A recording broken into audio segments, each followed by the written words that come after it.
السلام علیکم ورحمۃ اللہ وبرکاتہ۔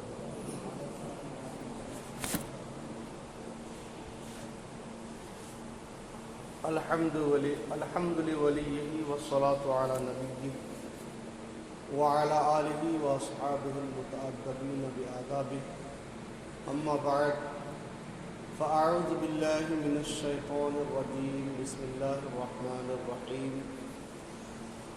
والذین یکنزون الذہب والفضة ولا ينفقونها فی سبیل اللہ فبشرهم بعذاب علیم، صدق اللہ العظیم۔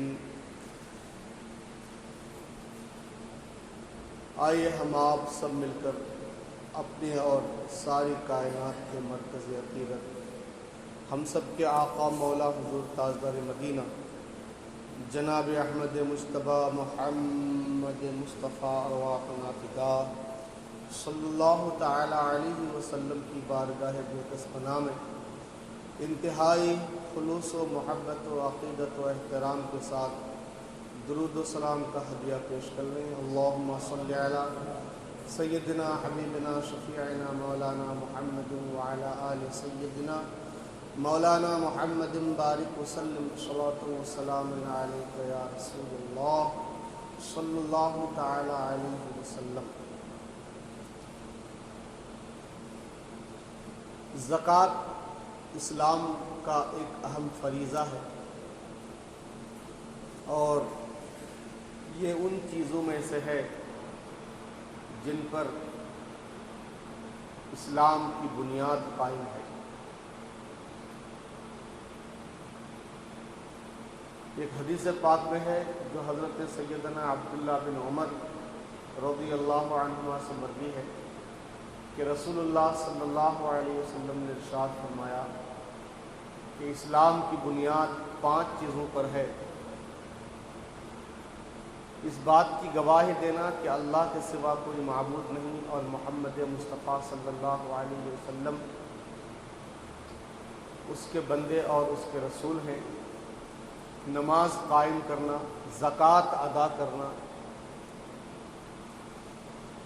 ماہ رمضان کے روزے رکھنا اور حج کرنا۔ تو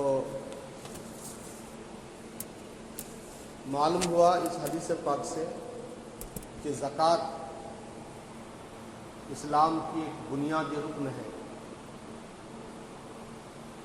جس کا انکار کرنے والا کافر ہے۔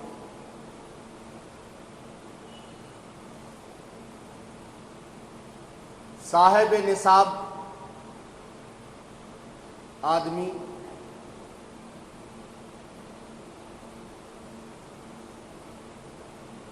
جس کے مال پر، جس کے نصاب پر حولان حول مکمل ہو جائے، یعنی 1 سال مکمل ہو جائے، تو ایسے شخص پر زکوٰۃ فرض ہوتی ہے، اور سال مکمل ہونے پر اس کے پاس جتنا مال ہے، چاہے وہ تجارتی مال ہو، چاہے سونا ہو، چاہے چاندی ہو، یا سونا چاندی دونوں ملا کر ہو، یا رقم اور چاندی ہو، یا یہ کہ رقم اور سونا ہو، بہرحال جو چاندی کا نصاب 52.5 تولہ ہے، آج کل کے حساب سے، مارکیٹ کے حساب سے غالباً ہمارے ہندوستان میں 48,000 کچھ روپے، 40 پہ 8,000 کچھ چلر جو ہے وہ بنتے ہیں۔ تو جس کے پاس اتنا مال ہو اور اس پر سال گزر چکا ہو، ایسے آدمی پر زکوٰۃ فرض ہے۔ اچھا،